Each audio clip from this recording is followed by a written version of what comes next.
Ang kwento ni Edward ay higit pa sa isang kwento ng isang karpintero. Ito ay isang salaysay ng sining, ng pagmamahal sa kultura at ng pagmamahal sa pamilya. Sa bawat ukit ng kahoy, sa bawat nota ng piano, makikita natin ang pagsusumikap na pangalagaan ang ating mga tradisyon at ipagpatuloy ang ating minana. Samahan ninyo kami sa paglalakbay na ito sa pagtuklas ng isang buhay na nagpapatunay na ang sining, musika at pamilya ay magkakaugnay at nagbibigay buhay sa ating kaluluwa.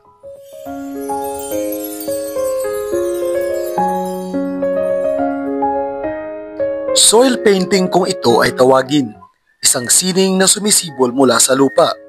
At si Mang Edward, isa sa mga local artists na gumagamit nito. Bata pa lang si Mang Edward, likas na sa kanya ang paghahalo ng lupa at kulay. At sinong mag-aakala na ang simpleng laro ay magiging isang talento? Ang ako kasi natiyan namin, dito ni nagsugod sa kuwan, sa diyang COVID time, naka-quarantine ang mga tao. Sa una, ang akong ginabuhat ani, marag dibuho lang siya kanang itris lang siya sa ang pinakan una ani. So nakita na ko ang akong gamit sa una, kuan lang siya kining lapis na yun ng itong sign pin muna yung mga gamit na ko sa una. Nakakuha tayo ko sa mga idea kung saan na po nga mabuo siya nga collection sa soil. Kay kasunod sa kong una nga mas nindot siya tanawon kung nasikan sa tradisyon. Kay tradisyon man siya, sa pangkultura man siya nga kuan kay naagan ang kuan buo dahil isa ka buo na po. So gidesign nato siya sa gigamit nga kuan po siya ang pang traditional po siya sama sa yuta, koleksyon ng yuta, color pula, black na yuta dahil napoy yellow, orange, tanan nga koleksyon ng yuta nga gusto nato i-additional ani. Hindi basta-basta ang pagpipinta gamit ang lupa. Kailangang pag-isipan ang bawat kulay, ang bawat paghahalo, ang bawat paglalapat. Hindi man madali, pero ayon kay Mang Edward, sulit ang pagod at hirap. Kanang butang na ako diri sa iyang kiningkon kay kuan man ang karaang istorya ni mo man ang bahag. Gabahag naman igaw nung diri sa una. Oo. Bahag. So kini siya dili niya siya totally kon gyud.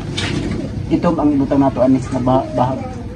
So ang akong gihimo nagmix ko og kining kuan pula dayon itom. Ipapula na ako sa primero dayon anam-anam siya og dungagan og ito hantod nga magawas gid siya nga kuan kanang original nga color sa iyang gisuot ko. Damadunggan nila. Pag nakakuha ko niyang pula, di ako kakuha ng pula. Dayon ang yellow, orange, then red, yellow na makuha sa 28 diri sa kuan, diri sa unahan sa hapit na tamakabot sa Binurong. Dayon ang yellow nga pure makuha na siya na-adapt din sa suba sa sapa nga naa sa kuan naa sa Kulasuyan kanang sapa diya. Diya ako nakakuha sa una kay napanday pa ko sa una. Nakita na ako nga doon na yelo nga yuta. Gitanaw na ko siya, check na ako dito sa kuan yelo ni siya. So ikuha din ako siya. So ang kung kinsa tong gusto nga magkuan, doon na yung soil painting. Sa ako nang gikaingon, tanan nga klase sa yuta pwede soil painting. Tanan. Tanan pwede. Tanan. Sa ako nang gikaingon, ang imong nahawiran nga mga yuta kinahanglan na kay lisyon. Asa nimo gamiton para mugawas ang bitpan kanang ang mugawas ang labuhi tanaw ng Sa soil painting unsay gagamiton? Ang soil painting pwede sa ako wala akong magamit og brush. Ang akong ginahimo nagputol ko buhok sa katong medyo kan ang buhok bitaw. Dayon buhok sa tao. Oo, sa tao. Di ba? Siyempre magkating mo sa iyong kung kinsa tong magpakating sa iyong buhok, pwede ka dito mangayo. Ganong buhok, gano dili paint brush ko? Ang buhok manggod dili pag spread nimo sa soil painting pananglit nagkakuan kay gluman ang gamit ani i-mix man nimo sa glue. Dili siya Glow nga, Elmer's glow? o dili niya kamrason. Kay kung brush ang imong gamit mo kamrason niya. Pananlit ka rin nagpahid ka pare yellow orange man eh. Kini yellow orange man eh. Pag pahid nimo na kung brush ang imong gamit malangkat ba. Pero kung buhok ang imong gamit Buhok, diri sa gikan sa imong kamot, buhok, anak rin mong buhok. ibutang nimo sa tinong bambok. Ay, buta pa sa kawayan, butang plastiko. Para bago ang imong pag Ikot na mo guma. buwat kita buma. Isang obra na lamang ang natitira kay Mang Edward, ang kanyang soil painting. Nakalulungkot isipin na bahagyang nasira ito ng isa sa kanyang mga apo dahil sa paggamit ng Crayola habang naiwang walang bantay. Ngunit hindi nawawala ng pag-asa si Mang Edward. Plano niyang muling magpinta gamit ang lupa at magturo rin sa mga kabataan kung paano ito gawin. Kung kanang love for sa arts, kano saan mo na na-discovery bila imong edad? Sa kwento ko sa primary or elementary pa ko ginasulong ko sa akong teacher ani og slogan contest. Kay naaman na slogan contest sa Talakang Bukidnon sa una diya sa sa St. Jose. Diya mi sa una magsulong ang kandiyan katong mga bali na ay hilig sa inyong ani. Pero dibo lang siya. Gamit ang katong mga crayon sa na. Kadaog gagawin. Di man po tayo man nga numero 1 gid pero At least. punta sa At least kabalo, nagkakakita na sa imong advisor nga na radyo kay ma-appreciate na sa appreciate na. Aniya, noong siya'y bata pa, palagi siyang nag-iisa. Walang kaibigan. Napansin ng kanyang tiyo ang pagkahilig niya sa paggawa ng mga instrumentong pangmusika, kaya't binigyan siya nito ng ukulele. bata pa gyapon ko. Bata pa. Gamay pa ko sa una na ko ukulele, ihatag sa akong kuyuan. Dito nagsugod ang akong kuan sa music, pagkahilig sa music kay sa unayan man gud mi sa una. Wala yun misilingan sa una. Ako ra gyud. Munang ang akong papa nag-decide nga kuan og ukulele kay pero kadtong ngayon ukulele kanang binuhat ra gyapon. Si tatay, nag-decide siya nga kuan og ukulele kay nusara man nagiko. Wala ko laing kuan ka, himuan ka. Kisa man gibot? Ipalit. Pahimuan ko pero daw kay na may ukulele-daan ng gatong akong nguyuan. Mura gyatag dayon to sa ato dayon. Nagtuon gid ko sa ukulele nga primero isa ra ka string. Hantod nagduha ka string, hantod kumpleto nga string. Dayon na pag upat na ka string ay standard man gid ang upat ka string sa ukulele. May dalawang mundo si Mang Edward. Ang isa, puno ng himig at melodiya. Ang isa, puno ng amoy ng kahoy at pawis ng pagod. Ngunit pareho lang ang layunin, ang pag-ibig sa kanyang pamilya. Sa kanyang musika, nahahanap niya ang kanyang kaluluwa. Sa kanyang pagtatrabaho bilang karpintero, natutugunan niya ang pangangailangan ng kanyang pamilya. Ay, hunos. Diri din tato, ini sa tato ni siya diri. Butangan pa mo ni. Ay, isapaw pa. O isapaw ni siya, di bolt ni siya sir. Dire na kalaan gol. Ang imong buyer ang kuan ni, customer. Oh, kalaan ra. Kasi pag ka na sa mga Si Baluyo. Baluyo. Pag-abot og merayon imong mga Pagbuhat ko ani basta kanang malagis dira. Wala ko nang mahimudaan. pagsabot sa presyo, go na dayon. Oh.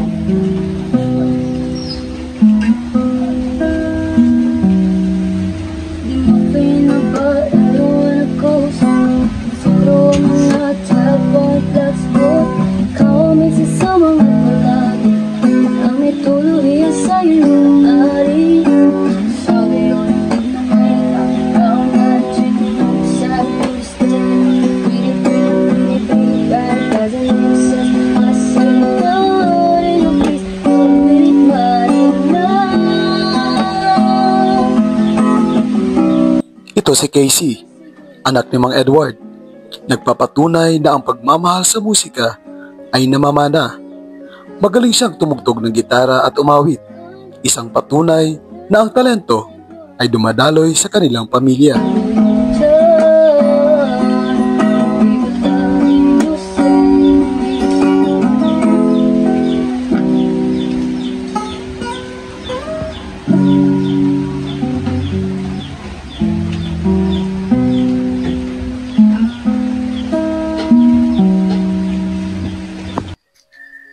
Ipinakita sa akin ni Mang Edward ang kanyang mga instrumento at sa bawat tugtog, nararamdaman mo ang kanyang pagkahilig, ang kanyang pagnanais na ibahagi ang kanyang talento sa mundo.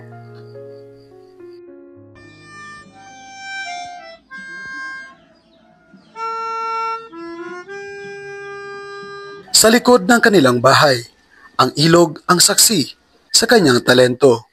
Doon, ipinakita niya sa akin ang kanyang mga instrumentong pangmusika, mga likha ng kanyang mga kamay at mga handog ng mga kaibigan. Sa bawat tugtog, isang kwento ang nabubuo, isang pagkilala sa kanyang pinagmulan.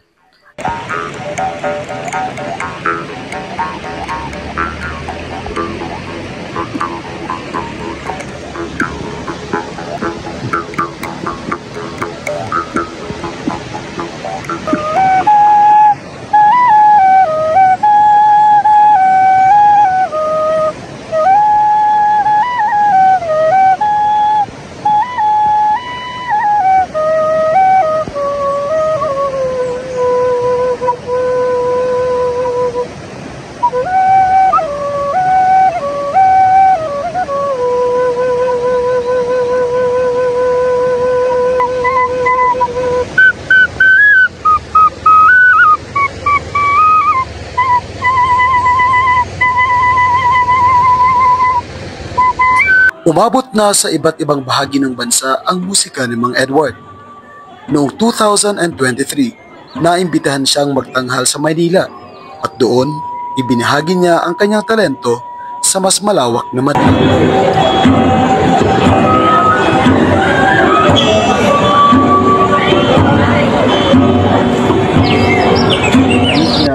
Siya ang certificate nga gi-invite ko sa National Commission for Culture and the Arts. Na-invite ko dito sa Manila. Tungod kay nakita ko nila dire nga ako sa ka-presenter sa traditional music and instrument. Ipinakita ni Mang Edward ang iba pang mahalagang instrumento at kasama ang anak niyang si Casey, isang napakagandang awit ang kanilang inihandog. Kini siya nga instrument mo ni siya ang dayuray. Dayuray o dayuday. Karaang instrumento sa mga atong mga ninuno. Sa higaunon, manubo, talandig. Naani siya mga instrument. Ang original string ani lanot. Unya ang bow po niya traditional bow, lanot yapon. So karon mo ni siya ang kutyapi o kudyapi sa uban nga pagtawag sa original nga tawag na mo ni katyapi sa higaunon.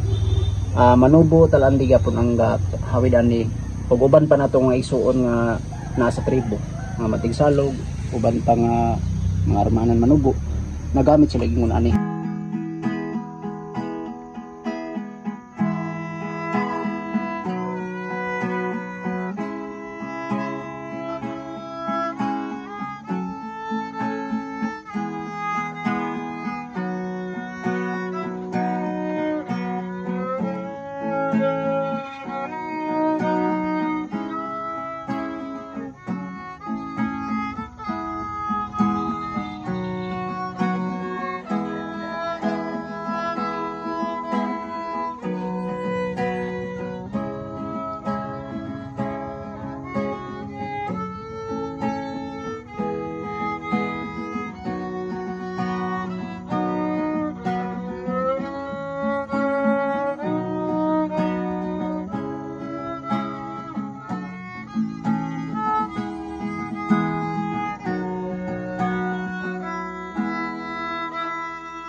Sa pagitan ng pagiging karpintero at pagiging musikero, may isa pang papel na ginagampanan si Mang Edward.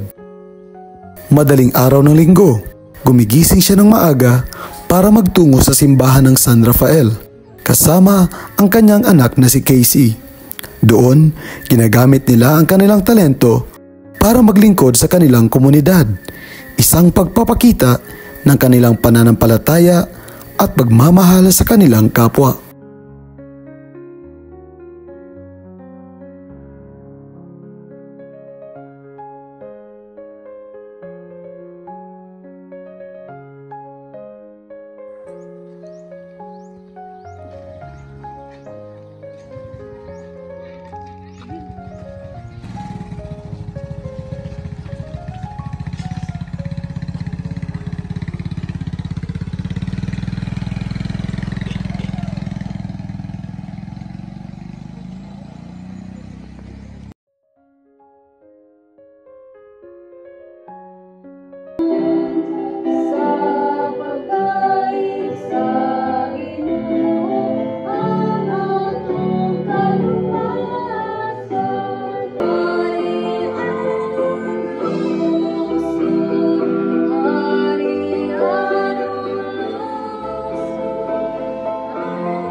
Sa likod ng mga martilyo at lagari, sa likod ng mga nota at himig, makikita ang puso ni Mang Edward.